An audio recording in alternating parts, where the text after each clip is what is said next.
You can psych yourself out about where you're at in your practice and are you flexible enough and have all these doubts and fears and stuff like that and think that, oh, man, everybody in this room is judging me. The teacher's judging me and the students are judging me and I don't know what the fuck I'm doing, right? All that stuff. Here's the truth. Nobody cares about you in that yoga Nobody cares. studio because Right. they're all in their own heads dealing with their own shit. Even the teacher. Let me tell Yeah. you something. Like, as a teacher, I get into the zone and I'm just teaching and I'm thinking about that and I'm thinking where we're going and I'm looking at my students and I'm trying to figure out where this person is and that person is and how to give a cue that works for everybody. And if somebody sneezes or something happens or the music stops suddenly or whatever it is, that can throw me off of my balance. So I'm trying to stay in there, not judge myself on what I'm doing. And I know the students are going through the same thing. So if you ever get caught up like thinking that everybody's looking at you, they're not. They're all looking at themselves. Welcome to Guys Talking Yoga, a podcast created to help inspire men to consider the practice of yoga by sharing the stories and paths of other guys. I'm your host, Derek Vanderwalker, and I got my good pal, co-host Larry Milbert on. Larry, good to see you, buddy.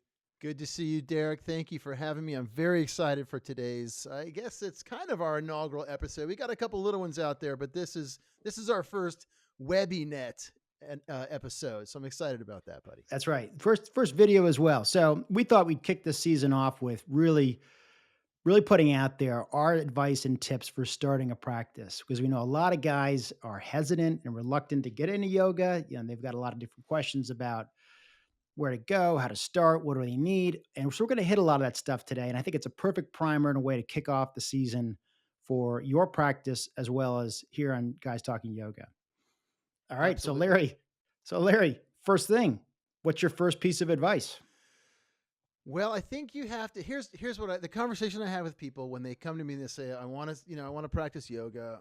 Where do I start? I say, well, what do you want to get out of it, right? What's your intention with this thing? It doesn't have to be anything deep. It doesn't have to be anything esoteric and whatnot. It's just think about why you're starting it. It's kind of like, it's the same thing I would tell someone if they wanted to go start working out at the gym. What are you trying to do? What are your goals? Basically, you want to get more flexible, you want to lose weight, you want to work on your balance, stability, core strength, all that kind of stuff. So start there and set some kind of an intention for why you want to do it. And I think also set your expectations. We'll call that 1A on Yeah. our outline here, buddy. I think set your expectations for what you want to achieve also. Yeah. And I also think on that, it's easy to be too aggressive with your intentions, right? Trying to think about all the things you want to do. And your intention might just be, listen, I want to work on flexibility or strength. I will say as a guy, sometimes you want to get it all done. I never forget a trainer at Equinox I met years ago for the first time. He was like, "What are your goals?" And I'm like I don't know, like everything, because but people do sometimes train with just specific goals. And I think with yoga, until you've really been doing it for a while, it's hard to know exactly what you want to get out of it. But I Mm-hmm. I think you have to have more uh, than just saying I'm showing up to do this because I'm told I'm supposed to do this or this is going to be, help deal with X, Y, and Z. Yeah. You got to be open, but somewhat focused on why you're there. And I'll tell you, in terms of guys and the conversations I've had with some of my male students about this when they start out, it's usually that moment of like, man, I just feel broken. I just feel busted. And I just know I need to do something. My wife or my spouse or my sister, whomever, has been really, busting my balls to get into something. And they keep telling me yoga, and yoga keeps popping up. And I don't know where to start, but I just feel like I need something more than going to the gym. Yep, absolutely. All right, so you've set an intention. It's not an Yep. intention it's too big. It's just Yep. right. It's the Yep. Goldilocks intention. Hmm. What's the next piece of advice you think? Well, this is where you and I somewhat differ here. We're talking about should you run out and buy a yoga mat? And my feeling is that perhaps you should not go run out and buy a yoga mat right away. My feeling is that you should take a couple of classes. And if you can, try a couple of different yoga mats. Most studios will have a yoga mat that you can either rent for like $1 or a couple bucks, whatever, or they'll just have free mats. The studio I teach at, we have free yoga mats, and we have all different kinds. We've got a couple of Jade Harmony, my personal favorite. Not a plug, but just saying. We've got some cork mats, and then we've got like those cheapo Gaiam mats that you can get at like Target and Walmart and whatnot. Not my favorite at Also all. not a plug. That also wasn't a plug. That's definitely not a plug, man. Yeah. I mean, if there's one set of mats you should not buy, frankly, it's those. Um, don't be a sucker for the cheap mat wrapped in plastic wrap. Don't do Yeah. that. And really quick, why? Because they off gas. They're not made with sustainable materials, and it's going to take a long time to get that smell out of them. And most importantly, they are not sticky enough to hold They're not you. sticky. They're Yeah. not sticky. You know, Yep. so I'm gonna go back and say I really, as we've talked about, I Yep. think you should buy a mat. I think you should just invest in a good mat. And I Mm-hmm. too believe the Jade Harmony mat is a fantastic mat. It's a great all-around mat. It's super grippy.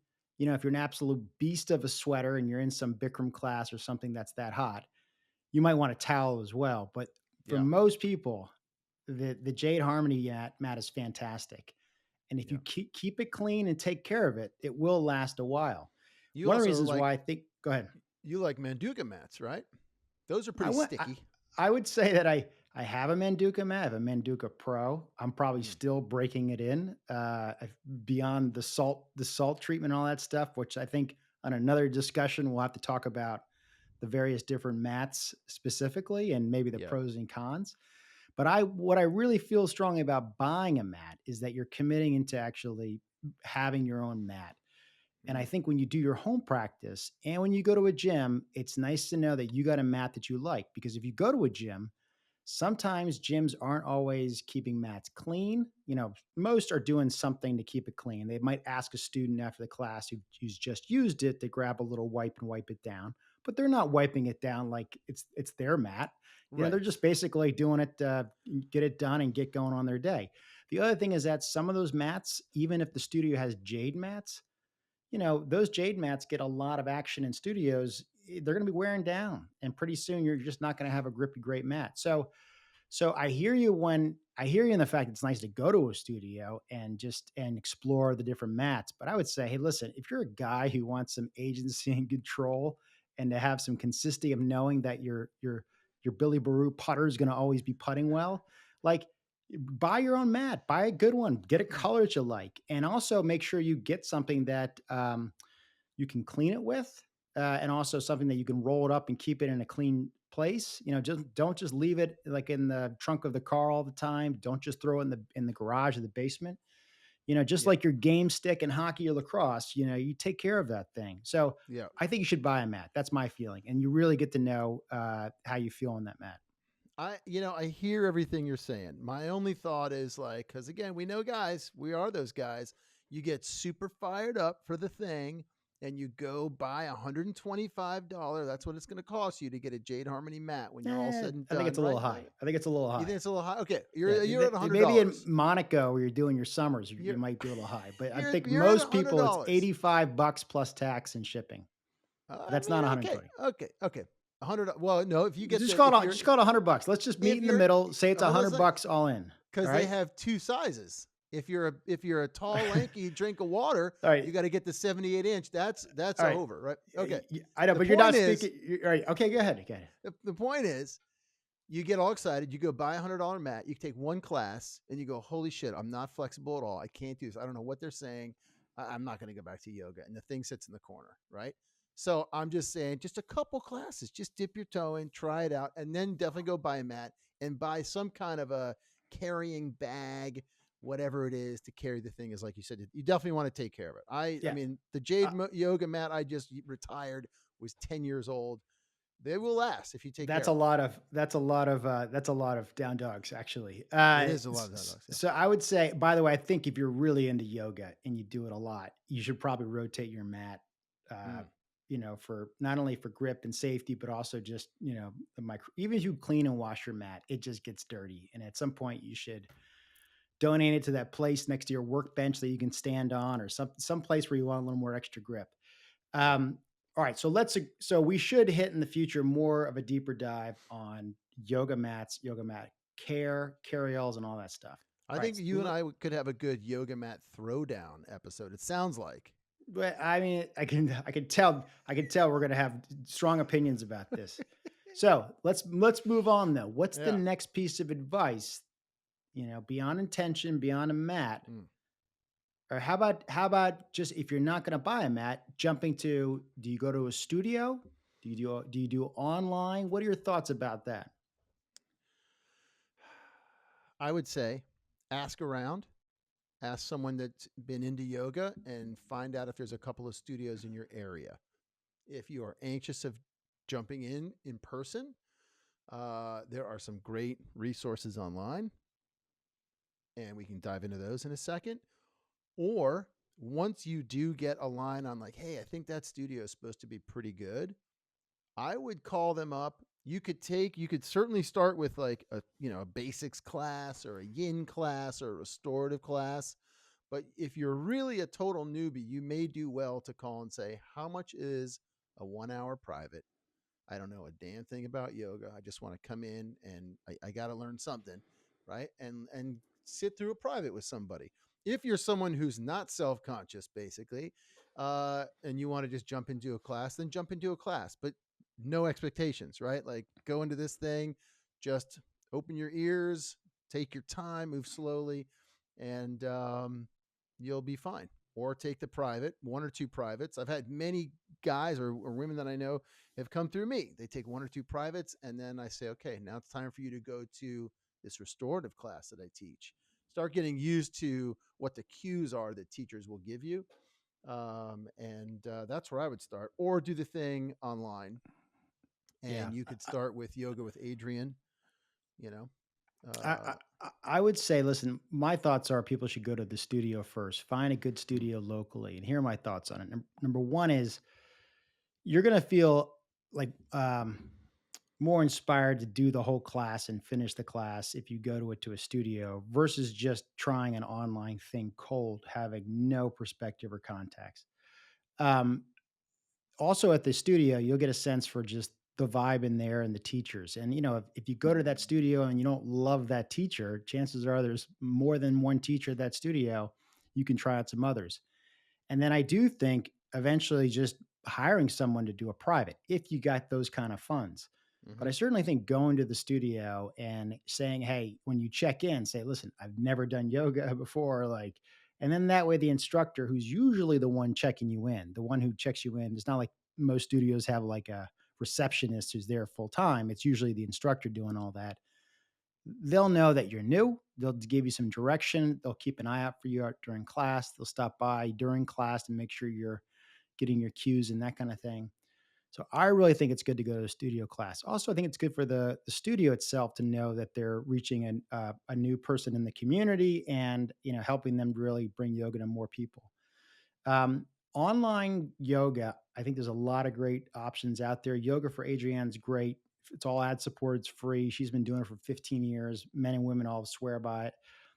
There's other subscription yoga classes you can get if you belong to Peloton, or there's Flow, or I'm trying to think. Actually, not Flow, Glow, and then there's a few others. I think the subscription is great if you've gotten into a rhythm and Mhm. you feel like you want to invest in it. The other thing about a nice subscription class or doing it online is if you do have a decent yoga practice, you can kind of just explore what you want, even though you're following a class. And that can be kind of cool too, because you have the instructor's voice, you hear them in the back, giving cues, but you can kind of just, go off course a little bit and do your own thing with what you want. But I really do think privates for guys, especially guys who are over, let's say 40 or at least over 35 or 40, you got some injuries. It's nice to be able to talk in real time to somebody like, hey, I've got this was a knee replacement, or I've got this arthritis over here, or whatever is Mhm. struggling you. Like it's nice to have that real time feedback and also them to curate exactly what you need. Yeah, for sure. Yeah, I love all that, and I will say, in my yoga for dudes classes, I get a lot of guys who do walk in cold who have never done yoga. It just happened 2 weeks ago. This guy came to our regular class, our Friday morning class, and he's like, "I've never done this before," and he was looking around during the class. Like that's why I say, like, no expectations. Like you got to go into this thing. You're not going to know what the hell we're talking about for the most part, and just be honest with your instructor and be honest with yourself. Don't try to do too much. Just try to basically just try to keep up and don't hurt yourself. I think the online thing that you mentioned, now that I think about it, it's important because I've also had a lot of people, particularly since I started teaching after the pandemic or during the pandemic, I've had a lot of people who've come into my classes who've been doing yoga only online, only on Peloton, only yoga with Adrian and whoever else they found on YouTube or elsewhere, and they've never taken a class in person. And when they take the class in person with other people, they're like, "Oh my god, that was so much better. That was so awesome." And it's a completely different experience, right? It's Practicing with completely people. different. Yeah. Completely different. So yeah, we'll leave So it all at that. so let's go back. So setting an intention, Yeah. buying a mat if you of my mindset, or going to a studio and seeing what's available and getting used to the mats. Yep. Uh, if you've started a practice, whether or not you started with a studio or privates or online, as you've gotten through your first class or two, what are your other thoughts about how to get liftoff initially? And we're going to talk about sustaining a practice down the road on another episode. But as far as just getting liftoff, now that you've Mm, actually someone's broken through and actually gone to a yoga class, mm. what's your advice and thoughts about getting off the ground after the first class or two? I think you got to go back to your intention, and now you have an idea of what this thing is. Kind of, you kind of have an idea, and so I think you need to be patient with yourself and kind to yourself, and know that this is not going to the gym for those kind of results, and this is not a no pain, no gain, muscle through it thing. This is a game of patience and really taking your time. It is a lifestyle switch in a lot of ways, and hopefully with teachers, hear them talk a lot about taking what you learn on the mat out into the real world or off the mat. There's a lot of talk we do about bringing things off the mat. And that's what it is, right? The that hour or however long your class is that you go in there is a chance to work through some things physically, and those physical sensations stir up some emotional things, and that's where you use the breath work, and then you take that stuff out into the real world. So I think being patient and being consistent, right? This is not, I mean, I have definitely students that only do this once a week. Yeah, if it's like playing an instrument. The deeper Once a you want to week's go. pretty. I actually think once a week's a pretty consistent practice for going to a studio. That's a pretty. I think that's actually pretty Yeah. dedicated. You know. Yeah, Uh, so no, for so sure. so let me ask you this. Let's break this down a little bit. Sort of uh, the visual experience of going into a yoga class as a guy. You get through the front desk. You've talked to the person checking you in. You Yeah. go to the locker room. Sometimes there's locker room for men and women. Sometimes it's just a changing space. There's like a curtain to draw. There's a lot of different range Yeah. and as far as level of sophistication their facilities. But you go in the locker room, it's probably going to be very narrow and small, even if Yeah. it's a dedicated guys locker room. You're going to go in there, you're going to be dropping your jeans and putting shorts on or whatever you have. By the way, you've already kicked off your shoes in the lobby, because there's nothing no bigger sin in the yoga studio than wearing your outside shoes inside the studio beyond a certain point. Other than that, it's also turning off the cell phone. But you go into the locker room, generally it's not a place you have to worry about, putting your wallet away, your keys, your phone, although you might want to leave the wallet in the car. And it's going to be a tight space. And as a guy going in there, it's a little bit like this is really close quarters to be changing.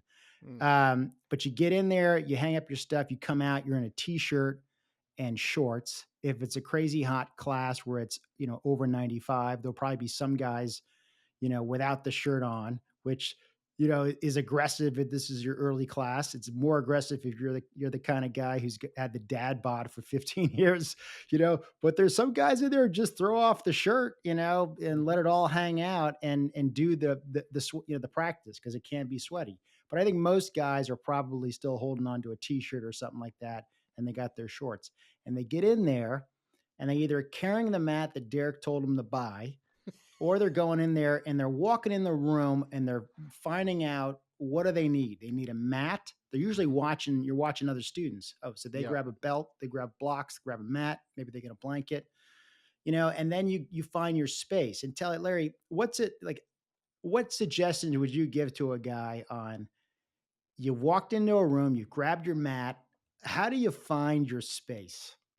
that's a good one. Let me just back up. I've been to You can't several back up. Come studios. on, I'm Larry. You backing can't up. back up. All I'm right, you backing up. back up. I got to comment on what you said.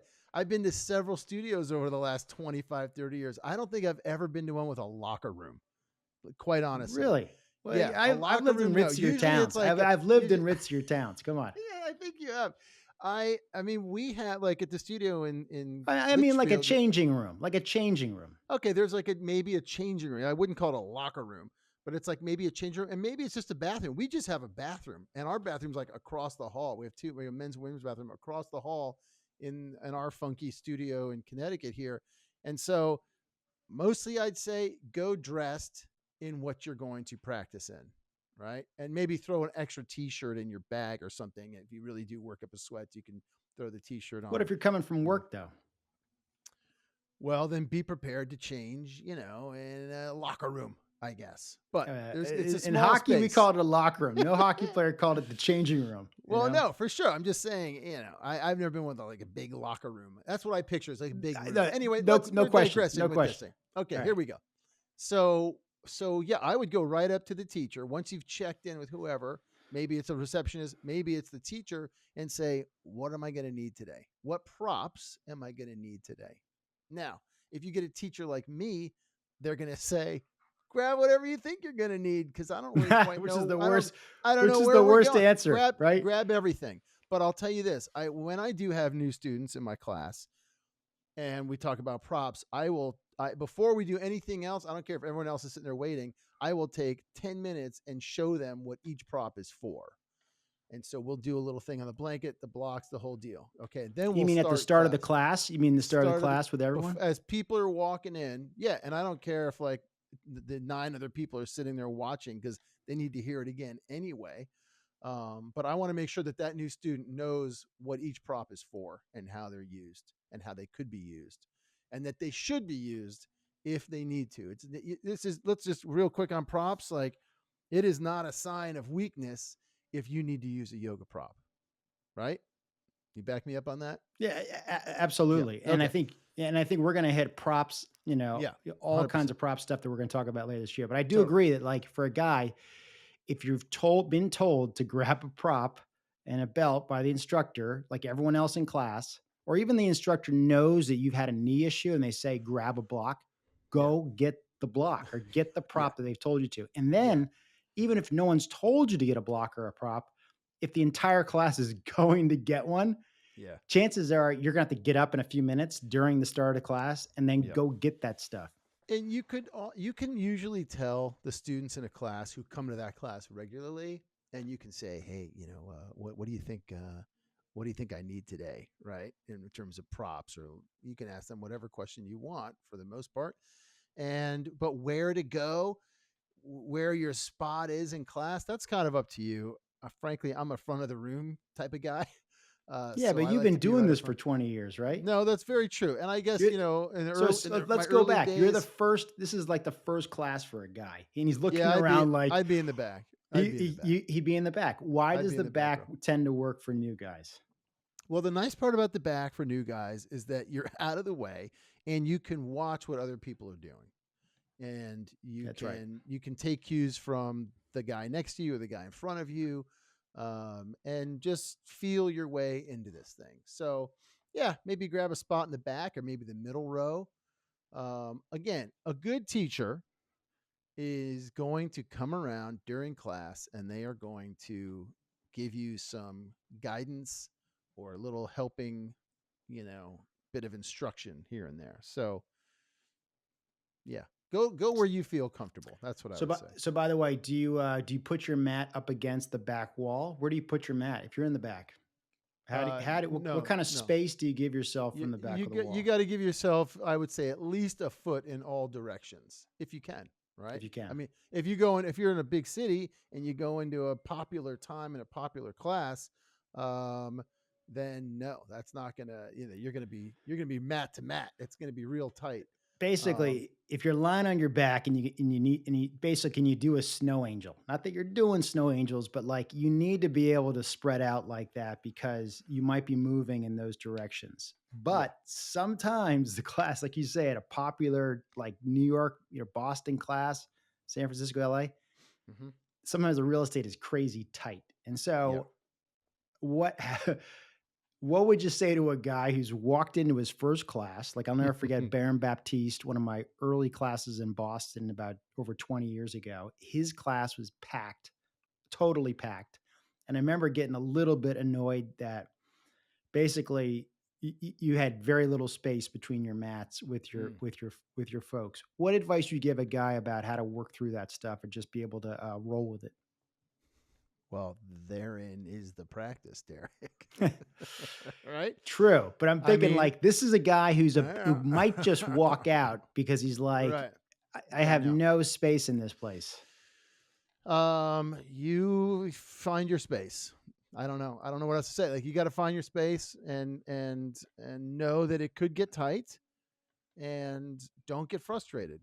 Like that's if you get frustrated because of that or you get frustrated because someone shows up late, those are two lessons you need to work right out in your yoga practice. How about somebody who steps on your mat? How do you feel about that? Oh, I'm not a fan of stepping on some. Yeah, well, Don't then that's your fucking practice step there. on. There's your Don't practice step pal. on someone There's your else's practice pal. mat. So, well, let me go back and say, listen, I think for a guy, you get in there, to go to the back of the room. As Larry says, find a little space. You want at least a foot from the wall. You want basically a foot all around you. But if all of a sudden you realize that more people are flowing in and that foot has gone from 12 inches to the side of you to 6 inches, yeah, take a breather. Everyone's going to be tight in there. The teacher's going to realize the class is she's going to be cueing people, especially when you stand up. Hey, stagger at people. Somewhat if your neighbor's at the top of their mat, move to the middle of the mat or your back of your mat, and that way you're not knocking hands and feet and that kind of thing as you're doing your practice. I mean, there are those times where like I'll never forget being at some popular class in Boston years ago or New York. You're on your back and you're basically extending your foot over your midline. So you're basically your foot is now your right leg is extended, your left leg's on the mat, you're lying on your back, and you got a strap or something, and you're basically bringing your right leg over your chest, and your foot is now hanging over somebody else's body. Well, their foot's hanging over their person to the left, and somebody to your right their foot's hanging over you. And that's just like, that is the way, that's what you have to do when you got a full class. Yeah. So I think for guys listening, like, don't get creeped out and weirded out about that. Like, it's not every class, but chances are you go to a 5:30 or 6 o'clock class on a Wednesday or a Thursday in New York or any big city, you're going to have to make use of the space around you. That's People are right. generally pretty courteous on your space. Not every people generally don't walk on your yoga mat, but I think it's super disrespectful to like if you're going to get blocks or bolsters by the prop corner and everyone's kind of walking over at the beginning of the class. I always try to see like who is stepping on people's mats. Like, do they Mm. have the awareness to actually step around? Because people's feet are dirty and it's kind of in certain cultures, even just showing somebody the bottom of your foot is disrespectful. Right. So anyhow, so let's Yeah, say but it's this. a and it's because too like you know no matter how deep you want to take this practice, it is a sacred thing. You know what I mean? You are in a lot of respects where you're going inward. You're breathing deeply. You're moving, and that is your 68 inches of safety, right? Yep, The mat. yep, And yep. so, yeah, you want to be respectful of it for yourself and for others, and hopefully they will be respectful And to you and as well. just like the gym, if you're using a machine or you're the squat rack or something like that, like somebody shouldn't just come in and join in and you're just because you stepped away for 30 seconds. And I also think there's also an etiquette about letting people step in during your sets and that kind of thing. Hmm. So there's a gym etiquette and there's a yoga room etiquette or yoga studio etiquette. All right, so let's also walk these guys a little bit through it.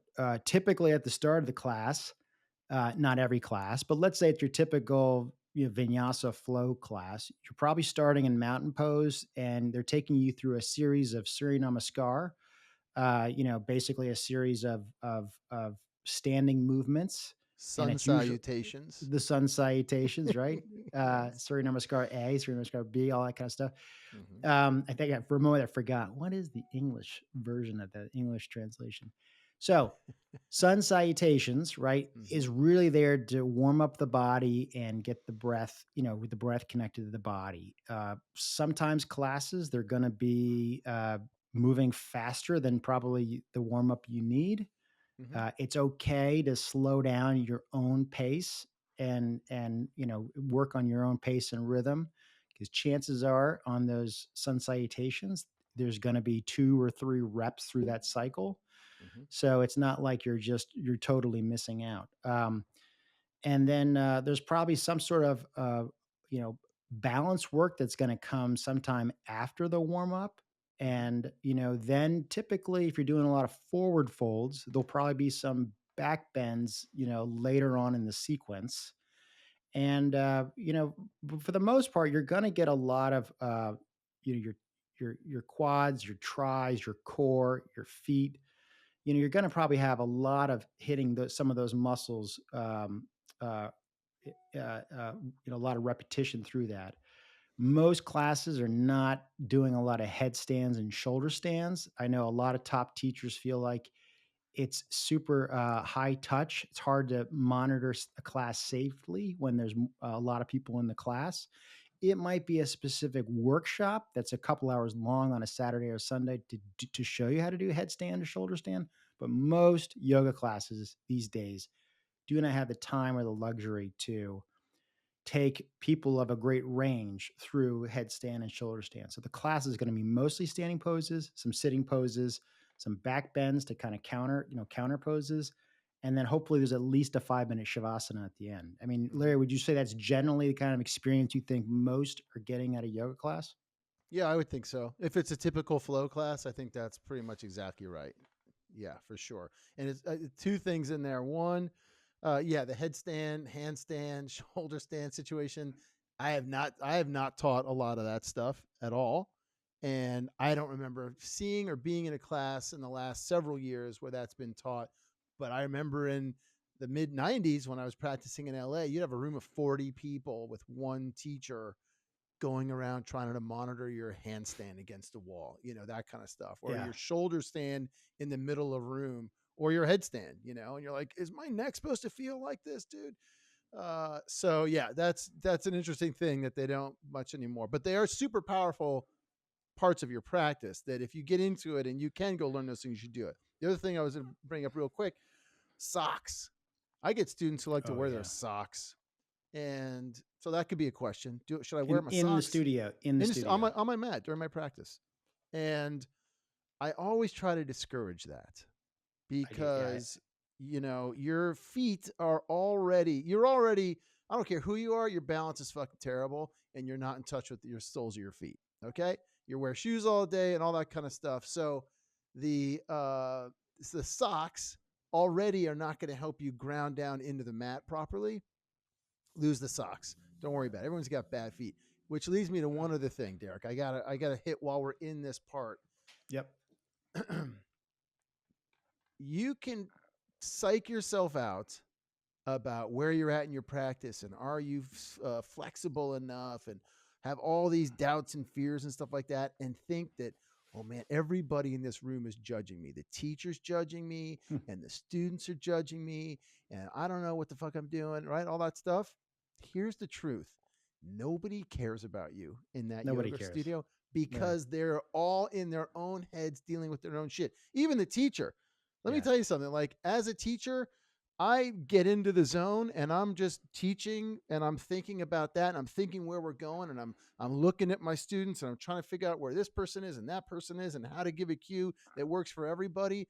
And if somebody sneezes or something happens or the music stops suddenly or whatever it is, that can throw me off of my balance. So I'm trying to stay in there, not judge myself on what I'm doing, and I know the students are going through the same thing. So if you ever get caught up like thinking that everybody's looking at you, They're not. They're all looking at themselves. So Yeah, take your socks off and chill out.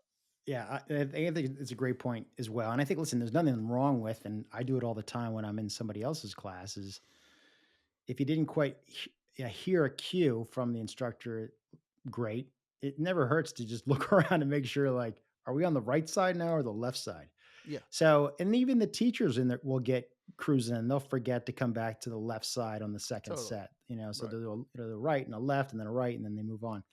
So, but yes, everyone is dealing with their own shit, and you just got to focus on where you're at. In the to get more of the feel, you really have to be paying attention to what you're feeling and what you're doing, and that Hmm. sometimes that's inhibited by a class that's too cardio speed focused, Hmm. because I really you never get a chance to know what's going on in your hip or can even compare the two feelings you have on the two different sides of your body if you're just moving too fast. So there's also, by the way, alignment classes, and Hmm. we don't have to do a deep dive, but alignment classes are usually something that's a slower pace class. Iyengar style yoga studios have really good alignment focus classes. In fact, they're all really focused on alignment. They really spend a long time using props in one particular pose. But a lot of studios do offer an alignment practice, which is more gradual, sort of station work as opposed to a flowing sequence in a class. And then there's also yin yoga, which is more of a longer hold, more of a mellower practice.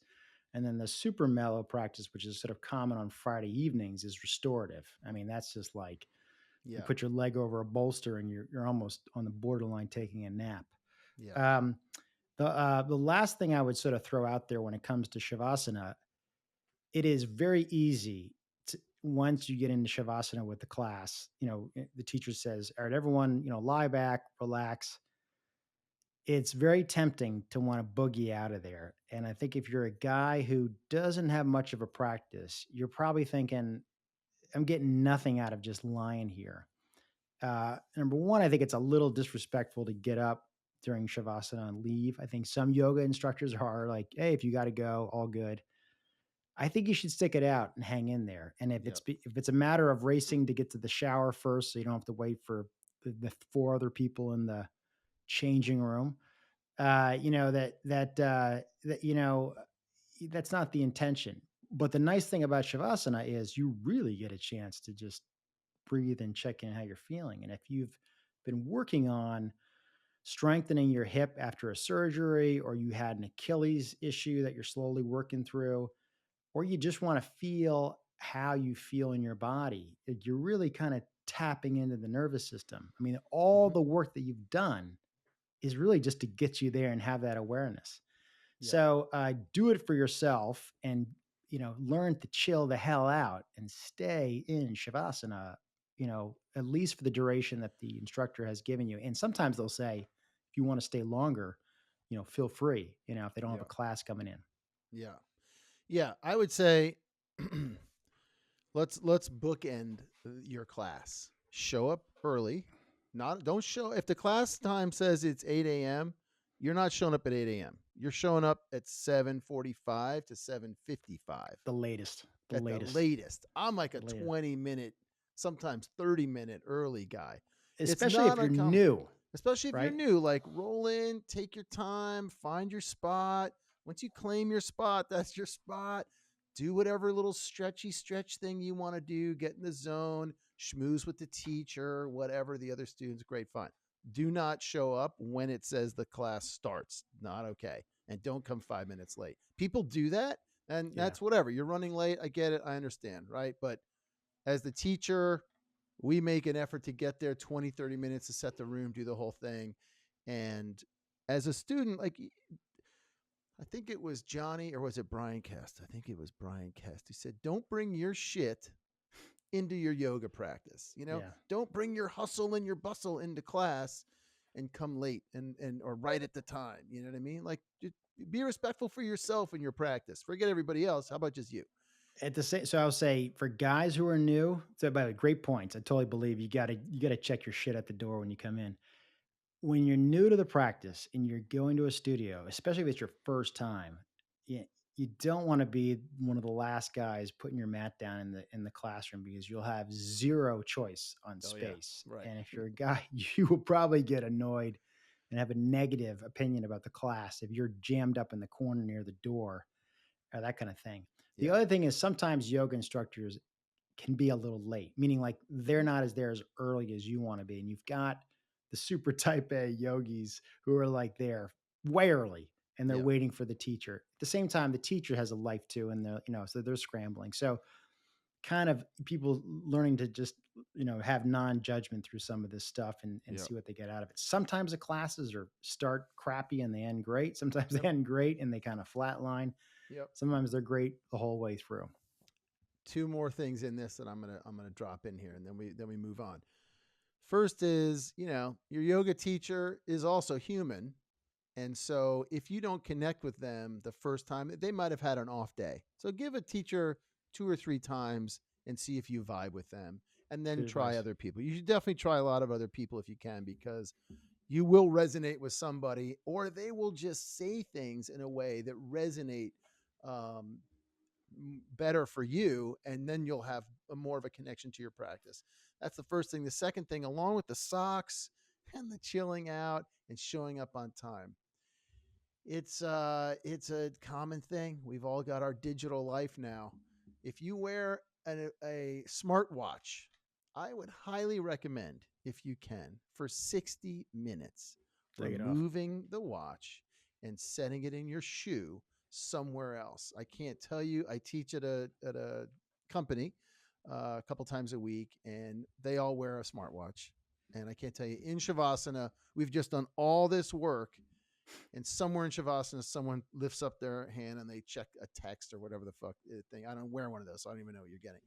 And you don't need to do it. And I've had conversations with people who are like, oh, well, I something happens with my kid. Well, guess what? 20 years ago, when something happened with a kid, like, they called your place of work and then someone found you. It's going to be Yeah. okay.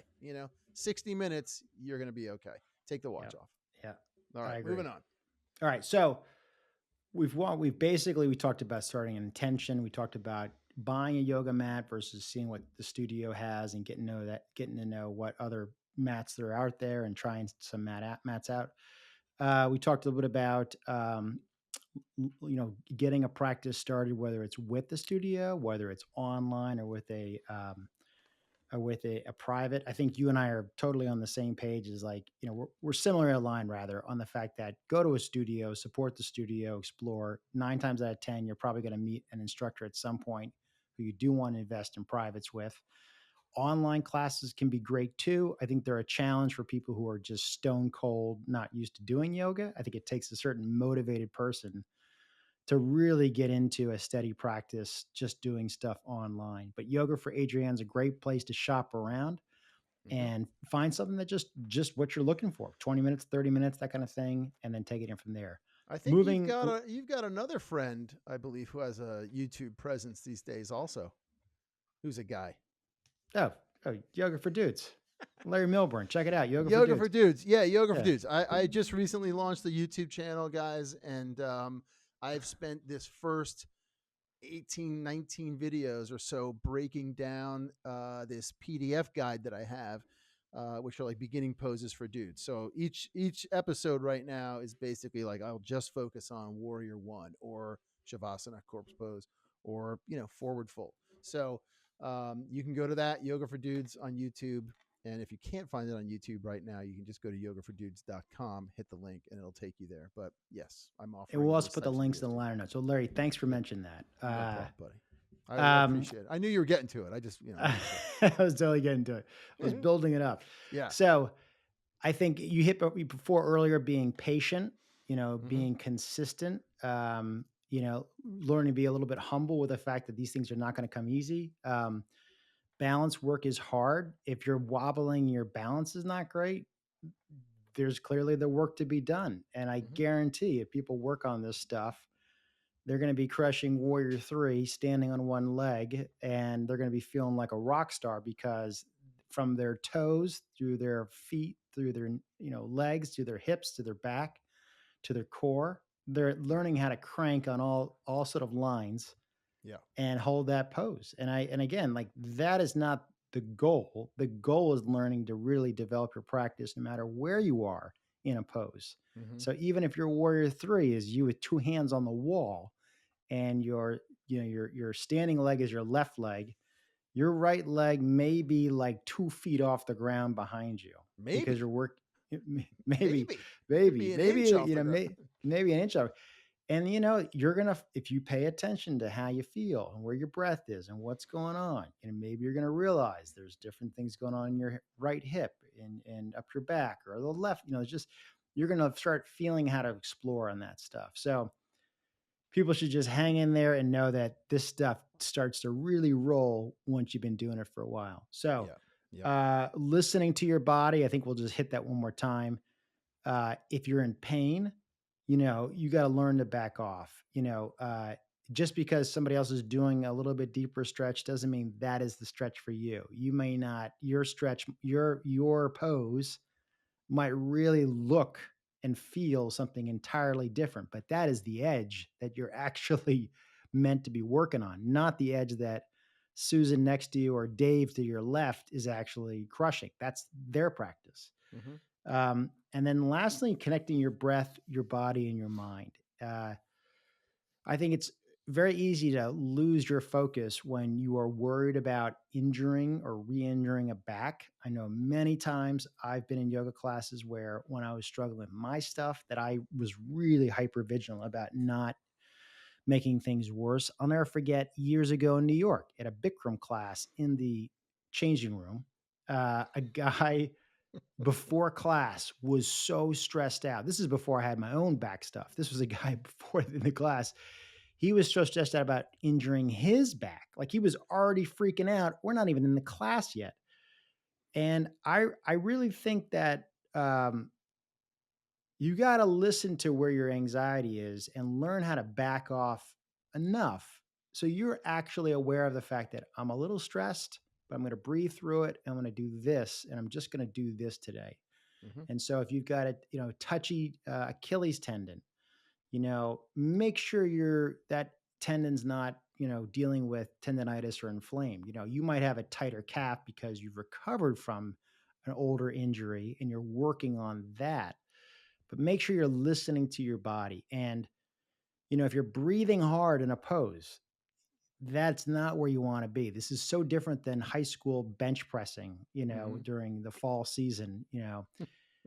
You're not looking to hold your breath or breathe super hard to get up, 245, 8 times or whatever it is. In yoga, if you're breathing too hard, you're already beyond the point of your edge. You've already missed your edge. You need to back off. And a lot of these classes are people want a physical workout, a real exercise. That's not the edge where you're really going to cultivate your awareness and your feeling. Yeah. 100%. 100%. I mean, I think the biggest thing too, if you're breathing hard, you're not doing you're not actually really connected to your breath because you're not consciously breathing. I'm a big Hmm. one during class. I really push breath work. And what I mean by that is staying focused on your breath in and out the entire time. And then marrying the breath with the movement and then the movement with the breath. And then if you find yourself starting to wander mentally, just bring your thought, oh, look at that. I started thinking about that email I have to write now.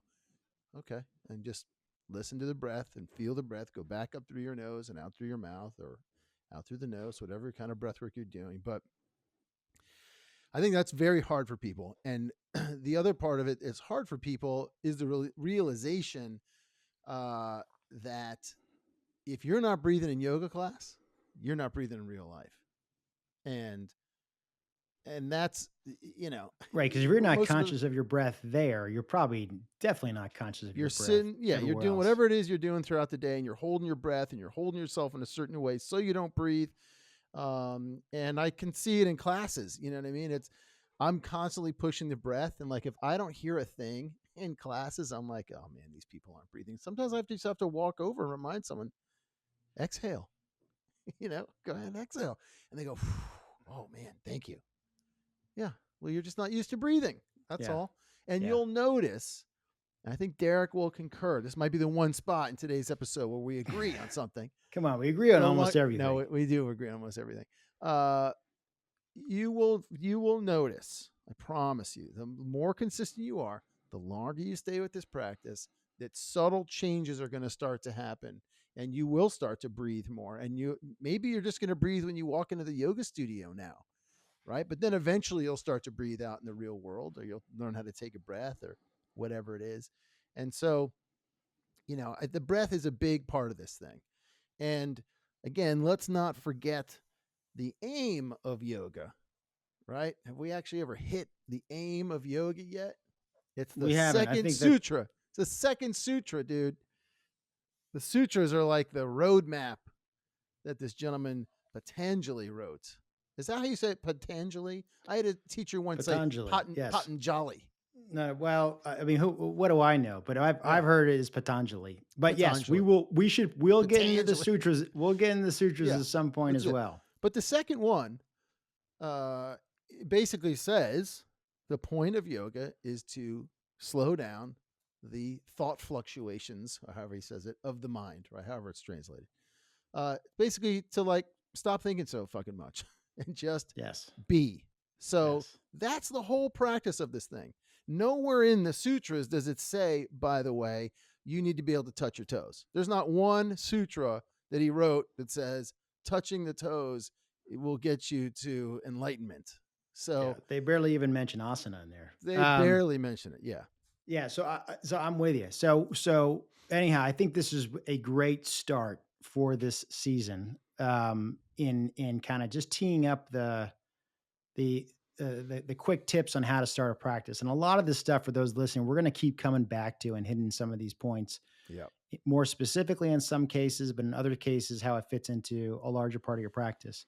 But absolutely, if you haven't started yoga and you're thinking about it, give yourself an intention, a reason for why you're going to go do it and start it. And also commit to doing, 5 classes, 6 classes. Don't just do 1 or 2 and see if you're not sold, you're not coming back. So anyhow, we're going to hit a lot more on yoga mats, on props, on how to evolve your practice over time. We're going to talk about sequencing. We'll probably get into the yoga sutras at some point. We talk more about what those are and why they're relevant to the yoga that many practice today here in the States and everywhere else. And that's it. We got tons of stuff coming to you this fall. And Larry, always psyched to see you, pal. Always know we're going to agree on 99% of the stuff. I still think people should buy a yoga mat, but we both agree it's going to be a mat you buy. Jade Harmony is a great mat to kick off with. Definitely. So, and I just want to say too, remember guys, think of us as your personal yoga concierges. Okay. we're here for you. Send us an email and hit us up with any questions you have. We've been down the road of this thing. We know how it goes. And so, let us know your thoughts, and we'll help steer you in the best way we can. 100%. And if you guys want to find us, we're obviously on all the major platforms, Guys Talking Yoga, all the major podcast platforms. The website is gtypodcast.com. The Instagram is gtypodcast. We are moving into other platforms as well, and we look forward to connecting with all of you. And as Larry says, ping us with a question, any feedback or thoughts or topics you want us to hit, we'll hit them. So thanks again for listening. Larry, we'll see you soon, and good luck on the mat. See y'all. See you guys.